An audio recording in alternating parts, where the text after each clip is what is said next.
manipulating history then and now. So I've often said that the Midrash gives us a psychological backstory to some of the most dramatic stories in the Torah, especially when there's all kinds of power plays. The Midrash actually gives us a glimpse into what was really going on. So I'd like to focus on 3 questions concerning Pharaoh's dreams, and I'm hoping that through examining it, we will have a lens to look at current events, especially what's going on in Israel and also the presidential elections in the United States. So the 3 areas I'd like to examine is, number 1, why is it that Pharaoh was not happy with the interpretations he was getting from his Khartoumim, from his soothsayers and sorcerers? And number 2, what was throwing off his soothsayers from actually honing in on the right message? Why did they get it wrong and Yosef got it right? And lastly, why did suddenly the chief wine steward, the Sarah Mashkim, suddenly come forward and admit that he actually knew someone who was an expert in interpreting dreams, even though that was politically risky, because he's basically saying, I knew this all along and I didn't tell you, and now I'm going to tell you. So let's dive into these 3 questions. To make sense of all this, I'm going to draw upon a commentary to Midrash Rabbah called Nechmad Lamareh. And he makes a very interesting distinction between 2 kinds of wise men. One he calls Mushlam B'Chochmato, which means someone who is accomplished, fully accomplished, and confident in their wisdom. And that represents Yosef, and it represents Shlomo, King Solomon.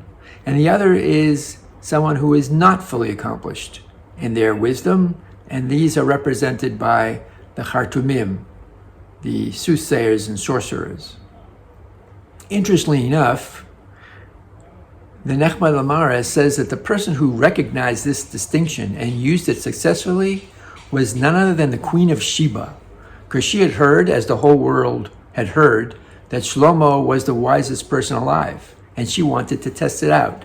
So she came to Jerusalem, and according to the Midrash, she offered many riddles to Shlomo to see if he was indeed the wisest man in the world.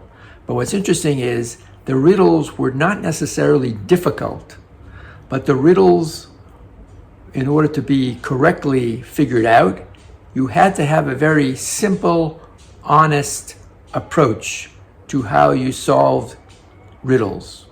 And she was actually trying to discern what I was saying before, was whether Shlomo could give such a simple, honest answer, or whether he would be sidetracked by some other agenda that would compel him to look for something more complicated, unnecessarily complicated.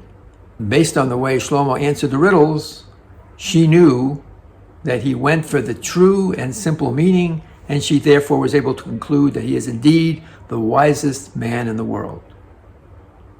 Now this is relevant to the Khartoumim, because what the Nechmad Lamareh is saying is that they could have, and perhaps already knew, the way Yosef ended up interpreting the dreams of Pharaoh, but they thought it was too simple, and they had some kind of an agenda where they had to find something more complicated.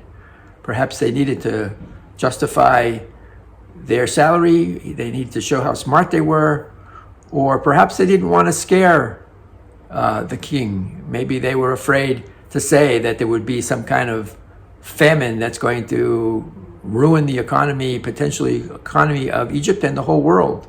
That's a pretty scary thought, so they were perhaps intimidated. Either way, they were caught up in an agenda and did not go straight for the simple truth. So that is the reason why the soothsayers could not give the right interpretation. The next question I had asked was, why did the wine steward suddenly come forward, even though it was politically risky? And the answer is that the wine steward understood the trauma and anxiety that Pharaoh is going through. He understood that Pharaoh knew that his dream had global implications. And when he heard the politically correct interpretations, for example, Pharaoh was going to have 7 daughters and lose 7 daughters, or conquer 7 countries and lose 7 countries.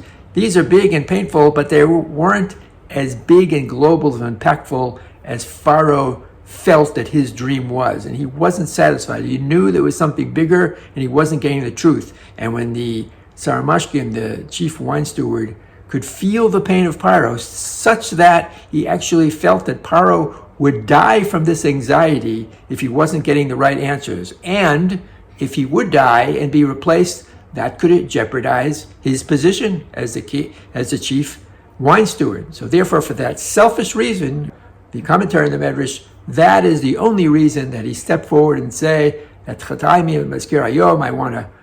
I have to mention something that I did wrong, and that was referring to not only the fly in the wine cup, but actually his delaying bringing forth this person, Yosef, who could actually correctly interpret dreams.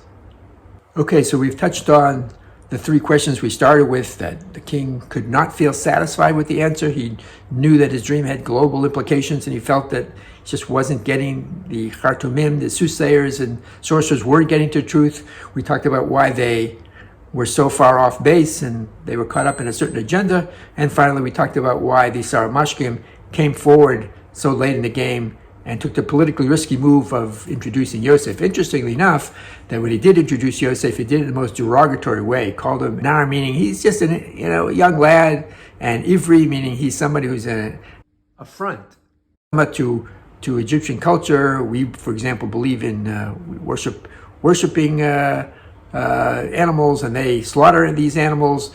So and also he was a slave. So by Egyptian law, this Ivri, Eved Ivri, could never be appointed to any kind of political office. He was sort of subtly reminding that to Pharaoh because he wanted for his own gains to help him solve his problem, but he actually hated Yosef. He did not want him to see him gain any stature from this. But of course, that's not the way it was turned out. As we know, Pharaoh immediately asked him to be taken out of the dungeon and brought before him. So I'd like to conclude with an interesting question. Basically what I'm saying is that the Midrash has seemingly taken God out of the picture. And why is that so? I mean, did God really need the soothsayers to fumble in their attempts to interpret the dream in order to get Yosef to be in front of Pharaoh and become the viceroy of Egypt?